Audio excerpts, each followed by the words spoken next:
Good morning. I'm Tom Butcher. And this Thursday morning, I am with David Betts, the creator of a wonderful new app called Talk to Me Goose. And he's going to tell you why it is. It is a communications solution to empower individuals with amyotrophic lateral sclerosis, otherwise known as ALS, or if you're in the States, Lou Gehrig's disease. And he empowers people through technology. David, perhaps you could kick off by telling us a wee bit about the app and just what motivated you to create it. Sure, and thanks, Tom, for having me here. And thanks to the Zero Project for having us here as well. It's really a privilege to be here. Real privilege to have you here. So Talk to Me Goose is an AI-enabled mobile text-to-speech app for people with speech-limiting conditions caused by, well, really caused by anything, but in my case, caused by people living with ALS or neurodegenerative conditions. And the motivation for the app really was my own diagnosis of ALS. So in December of 2024, I was diagnosed with ALS. And one of the first things that I noticed was issues with my speech. Now, you don't notice it perhaps, and I'm grateful that you don't. It hasn't progressed as quickly as I was concerned that it would. But my speech slows down when I get tired. I slur my S's more than I used to. I became fixated at the time on what people do when they lose the ability to speak. And so I began as a consultant my entire life to do what consultants do, which is research the solutions that are available, to find out how people communicate, what tools they use. And I was disappointed with what I found. I was disappointed in a couple of things in particular. I found that the tools that people use were lacking in what I felt were the quality of the voice technology was just lacking. I felt, we all remember Stephen Hawking and that kind of robotic voice, and that's what I still found in December of 2024. And I was terrified, to be perfectly candid, that I was going to sound like a robot. And then the second thing I found is that I didn't see that the solutions were really implementing the latest in artificial intelligence to really help people communicate and stay engaged with one another. And so apparently I'm not a very patient person, so I figured I could wait for someone to do something about it, or I could just get started. And I've never built anything in my life. I'm not a developer. I was a healthcare strategist. So I took a class, and I got bored with the class. Apparently that's the same way I was in school. So I sat down on January 5th of 2025 with a blank sheet of paper. And I got started. And on March 26th of 2025, we released Talk to Me Goose in the Apple App Store. Version 1. And here we are, February 19th. I think so. 2026, we have 700-ish users trying the app. Most importantly, we have more than 30 people living with ALS in the U.S. who have now access to the app for free through our relationship with the Live Like Lou Foundation in the U.S. I've been working with them and with the Scott Morgan Foundation to really collaborate on how we can get this app out to people around the world for free who need it. Great, thank you so much. I'm going to ask you two questions, one really small. First one, could you tell people why it's called Talk to Me Goose? Because loads of people won't understand. Sure. Why is it called Talk to Me Goose? This is maybe the second most frequently asked question. I'm sorry, I have to ask it. No, I love it. So if you're familiar with the film Top Gun, it's the very first line in the very first film, which came out when I was a junior in high school, so now everybody knows exactly how old I am. And it almost caused me to become a naval aviator, which the world is a better place that I did not. And it's the line that Maverick says to his radio information officer, Goose, when he needs help. And he says it even after the plane crash when he loses his friend Goose. He says, "Talk to me, Goose," whenever he needs encouragement, whenever he's uncertain, when he needs a dose of courage. Yeah. And I think I'm going to probably need some help and some encouragement and some courage in this journey that I'm on. And so the name just resonates with me. I was a fan of the movie. Yeah. And so here we are. Great, thank you so much. I think one thing that you have to realize is that Mr. Betts is probably one of the most modest people you'll come across. And he used a term to describe himself as not being patient. Now, this is pretty anomalous because if I remember rightly, at university and after university, you were involved in theatre. Now, theatre, impatience, theatre, nah, I don't buy that. They don't go together. But one aspect of theatre and your work as a consultant, which I think probably still remains really important, is the whole issue of storytelling.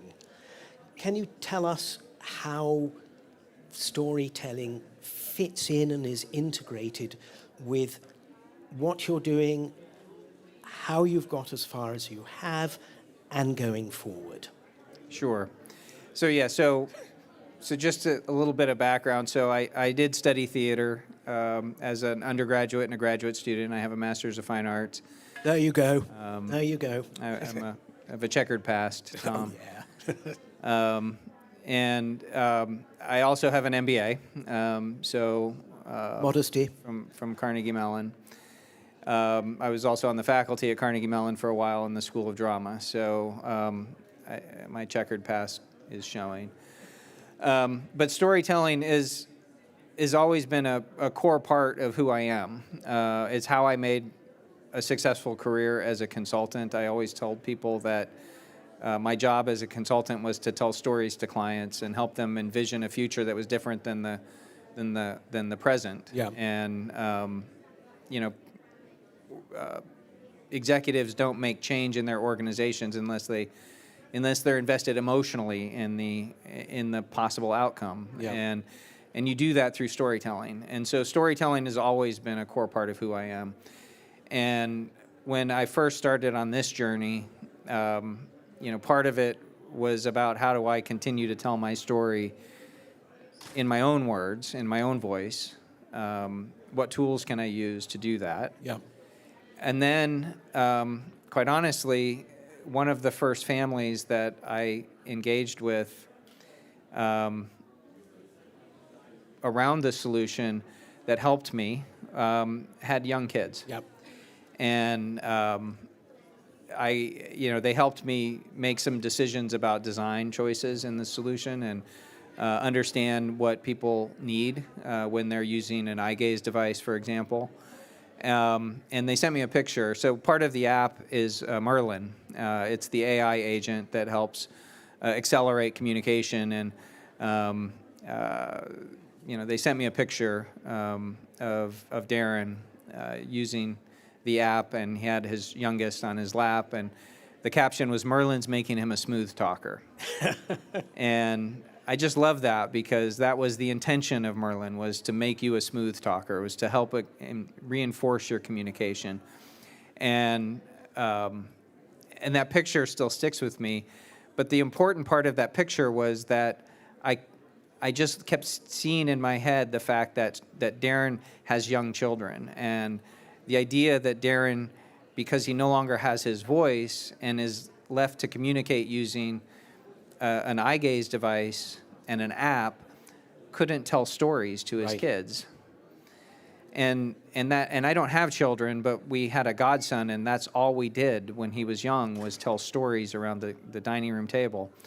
And so I worked really hard to figure out how we could enable Talk to Me Goose to allow people to create and tell stories. Right. And so we built a story builder feature into Talk to Me Goose, the app, and And I say we, and my wife always smacks me and says, there's no we here, but we built the Story Builder feature to enable Darren to tell stories to his children. Right. And now you can do that. You can create stories. And Darren was able to tell stories with his children. And the first time they did, his wife sent me a note and said that their youngest said, "Daddy, I want to tell that story 100 times again forever." And so that's the kind of feedback. I said, I don't care if anyone ever uses the app again. Mission accomplished. And Darren passed away 3 weeks ago. Oh, I'm so sorry. And That's great. but his voice and stories will live on with his children forever. And that's why I'm doing this. And so we took that storytelling feature and we created another app called Fables Adventures, which is a consumer-facing app so people can create stories, kids, teens, adults. They get shared on a community feed if you want. There's a whole community of creators that's paying to use this app and subscribing, and there's a YouTube channel and a Spotify channel, and we're creating a community of creators for a cause, and it's the profits from that are going to help us serve Talk to Me Goose to people for free as well. So we're creating a business around this and I have no qualms about selling Fables Adventures to people who want to use it to create stories, because I just love the stories, and it's a huge market. And if it enables us to give Talk to Me Goose to people for free, great. Great. I did go to business school. Absolutely so. So Thank you. that's the story. Wonderful. Thank you so much. We're coming to the end, and I surprised David by saying I'm going to ask him for a single takeaway. He said, "What? Oh, so do you have a takeaway for everybody? You've got only 2 minutes, so it can be really short. A single takeaway to the people in front of us, the people on YouTube, the listeners, the viewers." Well, a couple takeaways.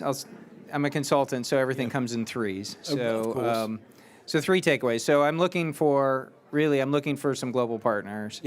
To continue to scale what we're doing. So organizations globally who have relationships with users who are looking for solutions to help them with their communications needs. Boots on the ground who can help us get Talk to Me Goose in the hands of people who need it. That's what we're looking for to help us scale what we're doing globally. So that's number one. Number 2 is really, if you like stories and you like sharing stories with others and listening, subscribe to the YouTube channel, Fables Adventures, subscribe to the Spotify channel, Fables Adventures. There's 4 of them for different age groups, 5 to 8, 9 to 12, adults, teens. Go enjoy it. Shameless plug. Great stuff. Lots of fun. Absolutely. And I guess number 3, if you're interested in helping get involved in what we're doing, come talk to me. I'm here for the next few days. We've got stories to tell, and we're looking for partners who want to get on this journey with us and help us enable others to tell their stories and get out and about and just continue to scale what we're doing to make an impact that matters for people and give everyone a voice. Great. David? 3 takeaways. I'm really pleased. Thank you so much. Thank you so much. It's been both a pleasure and an honor. And for me, it's been great because I've met him in person. We've spoken over the kind of Zoom, I think it was. And did we do a podcast together? No, not yet. I hope that will be a pleasure in the future. Thank you very much for coming. Enjoy the rest of your time at the conference. I hope you've enjoyed yourself. Thank you very much indeed. And goodbye from me for the rest of the day.